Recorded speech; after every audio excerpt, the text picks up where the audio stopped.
Jadi ini membuktikan bahwa tuduhan mereka itu tidak benar, patah gitu loh.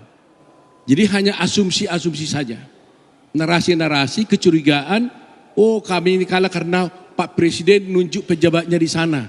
Tapi ternyata terbukti seperti itu, tidak ada. Dan kebetulan juga di luar negeri juga nggak ada pejabat ya. Di luar negeri juga nggak ada pejabat, nggak ada PJ gitu. Ya, nggak ada bansos, nggak ada PJ, ya tetap aja juga menang 02-nya gitu loh. Jadi ini ya kita pikir ya yang harus kita pahami, jangan sampai ada lagi narasi-narasi yang menyudutkan Pak Presiden ya tentang adanya PJ, ada bansos. Nah soal bansos mungkin besok akan lebih jelas dan PJ juga nggak akan jelas. Nanti akan dijelas sesi 2. Kita akan jelaskan lagi itu ya. Jadi itulah mungkin yang saya sampaikan. Terima kasih. Sedikit saya koreksi tadi ucapannya Pak Bambang Wijayanto ya. Di mana ada PJ-PJ itu Pak Jokowi datang kampanye. Ya. Setahu saya sampai hari ini Presiden Jokowi tidak pernah melakukan kampanye apapun dalam pemilu kemarin. Jadi itu dikoreksi ya, jangan nanti jadi fitnah begitu. Oke. Pertama saya ucapkan mudah-mudahan cepat jadi Jaksa Agung. Yusril. Mudah-mudahan jadi Jaksa Agung. Oke.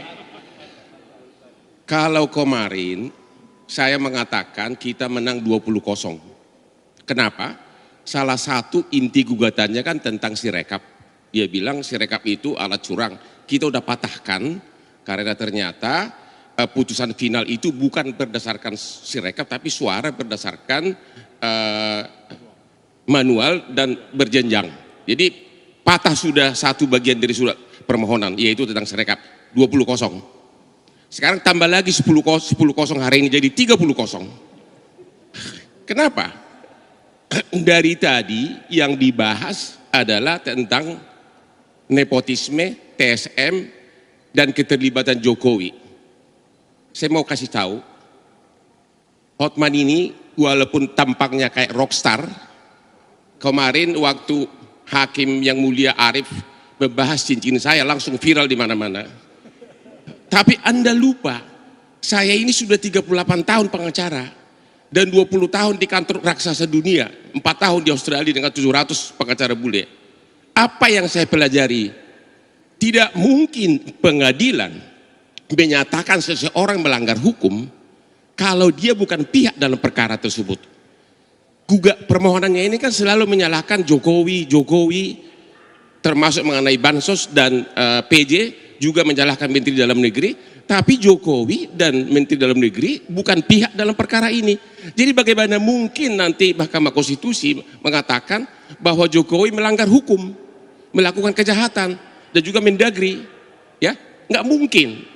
Kalau ini dalam perkara perdata, istilahnya itu bahasa Bataknya, bahasa Belanda, niet on van klik, gugatan tidak dapat diterima.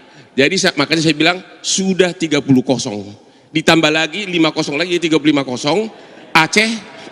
Aceh 24 kepala daerah, 23 PJ kalah. Ternyata kalah 02. Di Jakarta hampir berimbang. Kurang apalagi dekatnya sama pusat kekuasaan, tapi hampir berimbang 01 dan 02. Jadi sekali lagi hari ini 35-0. Nanti kalau nanti sore mengenai bansos mungkin akan genap 50-0. Itulah. Dan sekali lagi kita berharap teman kita ini cepat jadi Jaksa Agung.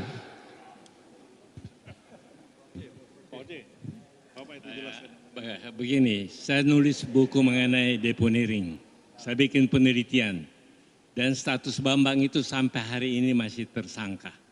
Dan saya punya bukti, seminggu sebelum kampanye, Jokowi sudah tidak kampanye, saya punya bukti itu. Jadi itu adalah tuduhan, fitnah, cercaan, dan lain sebagainya.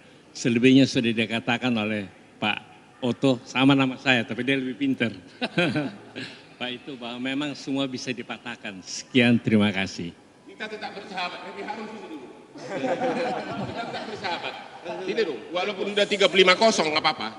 Ya bikin dulu, nggak apa-apa. Biar aja dia di sini. Oh jangan dong.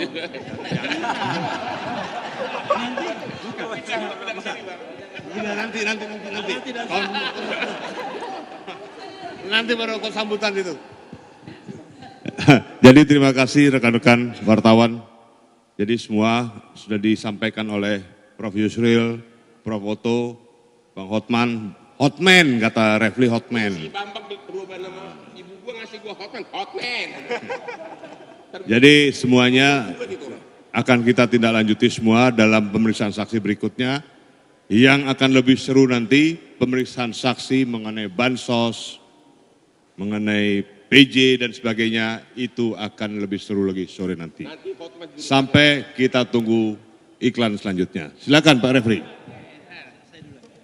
Di pembuka. Oh, ini mic. Oh, ini stand-nya udah nggak ada.